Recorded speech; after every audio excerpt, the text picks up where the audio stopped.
ममता बनर्जी पर फिर से दुखों का पहाड़ टूट पड़ा है। रामपुर हाट से 5 बार के विधायक, पूर्व शिक्षा व कृषि मंत्री और पश्चिम बंगाल विधानसभा के पूर्व डिप्टी स्पीकर आशीष बनर्जी की संदिग्ध परिस्थितियों में मौत हो गई। रविवार सुबह बीरभूम जिले के टीएमसी कार्यालय में उनका शव मिला। ये कार्यालय उनके आवास के बिल्कुल पास ही स्थित है। आशीष बनर्जी की उम्र 74 साल थी और वे पश्चिम बंगाल की राजनीति का एक बेहद सम्मानजनक और चर्चित चेहरा माने जाते थे। घटना की खबर मिलते ही इलाके में हड़कंप मच गया और टीएमसी दफ्तर के बाहर उनके हजारों समर्थकों की भारी भीड़ जमा हो गई।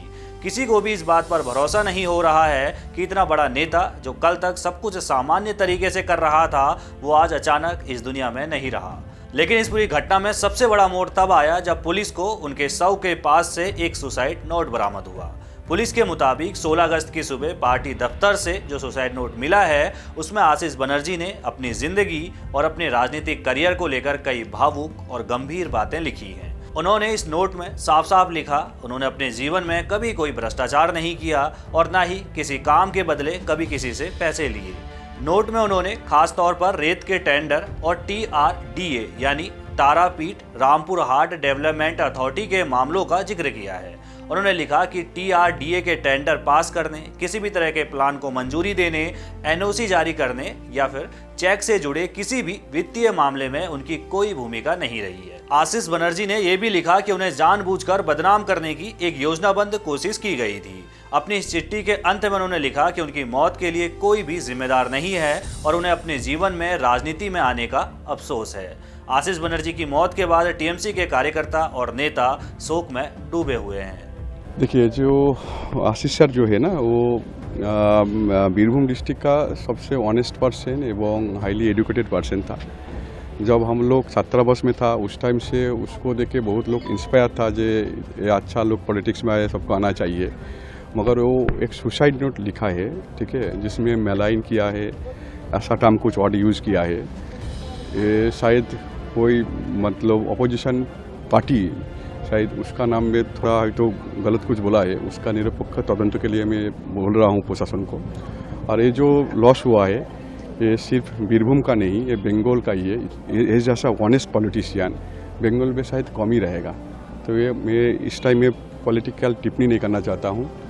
ये जो नोट किया है उसका बेसिस में प्रॉपर इन्वेस्टिगेशन करना चाहिए। और वो तो रामपुर सब डिवीज़न का एक इमोशन था, तो ये बहुत लॉस हुआ है। ये निरपेक्ष तदंत करने के लिए भी कर रहा हूँ, दावी कर रहा हूँ। वो तो 5 साल का विधायक है, 5 टर्म विधायक था, ऑफिसर था, डॉक्टरेट था। और आप किसी भी आदमी से पूछ लीजिए बीरभूम डिस्ट्रिक्ट का, ये अपोजिशन का हो और किसी भी पार्टी का हो, कभी भी पावर का अपयोग करना, किसी से गलत इस्तेमाल करना, किसी से रुपया लेना कभी नहीं किया है। इस तरह का स्ट्रक्चर का लोग जो मतलब 5 टाइम्स वो विधायक था, ऑफिसर था, तो जो हुआ है बहुत लॉस हुआ है बीरभूम का। तो निरपेक्ष तदंत होना चाहिए। सबसे हैरान करने वाली बात यह है कि इस घटना से ठीक एक दिन पहले यानी 15 अगस्त को स्वतंत्रता दिवस के मौके पर आशीष बनर्जी पूरी तरह से सामान्य दिखे थे। उन्होंने अपने घर के पास तिरंगा फहराया था, कार्यकर्ताओं से मुलाकात की थी और उस कार्यक्रम की तस्वीरें अपने फेसबुक पेज पर भी शेयर की थी। उनके भाई प्रशांत बनर्जी ने बताया कि रोज की तरह वे रात तक बिल्कुल ठीक थे। वो दिन भर दफ्तर में रहे, लोगों से मिले और सब कुछ बिल्कुल नॉर्मल लग रहा था। लेकिन अगले दिन सुबह जब दरवाजे के छोटे से झरोके से देखा गया तो अंदर रस्सी लटकी हुई दिखाई दी। इसके बाद परिवार और स्थानीय कार्यकर्ताओं को तुरंत शक हुआ और पुलिस को बुलाया गया। अब पुलिस के सामने सबसे बड़ा सवाल यह है कि अगर ये आत्महत्या है तो 74 साल के इतने बड़े नेता ने एक खौफनाक कदम क्यों उठाया।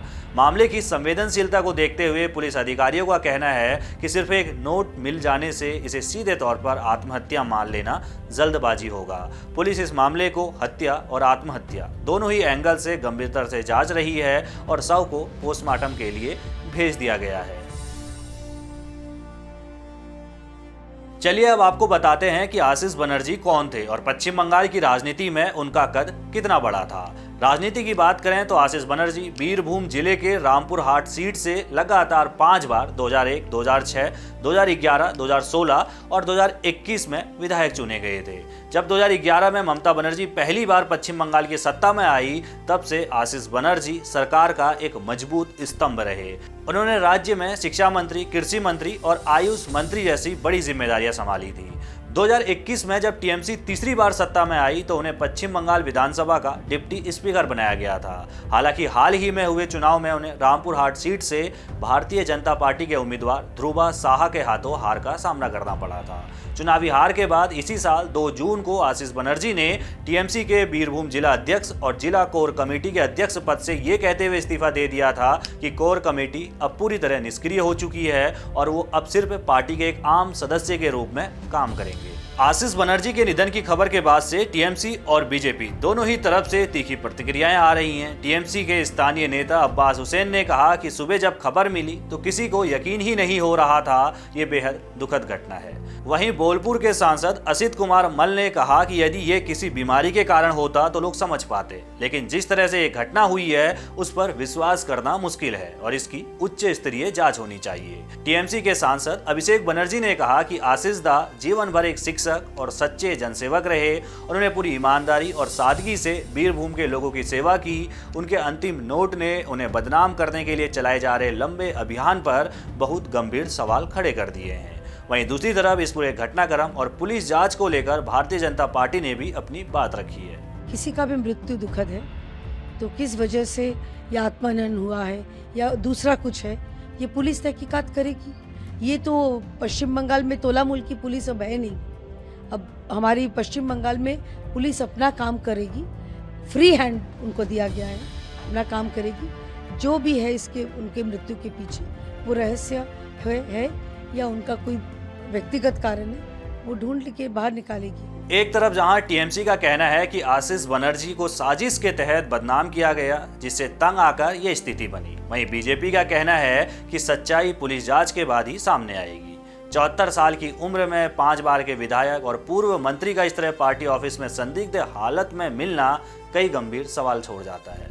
क्या वाकई उन पर इतना दबाव बनाया जा रहा था कि उन्हें ये कदम उठाना पड़ा, या फिर इस घटना के पीछे कोई और कहानी है? फिलहाल पुलिस पोस्टमार्टम की फाइनल रिपोर्ट का इंतजार कर रही है, जिसके बाद ही मौत की असली वजह साफ हो पाएगी। इस खबर पर आपकी क्या राय है, हमें कमेंट सेक्शन में जरूर बताइएगा। बाकी देश और दुनिया की सभी बड़ी खबरों को पहले पाने के लिए चैनल को सब्सक्राइब करना ना भूलिए।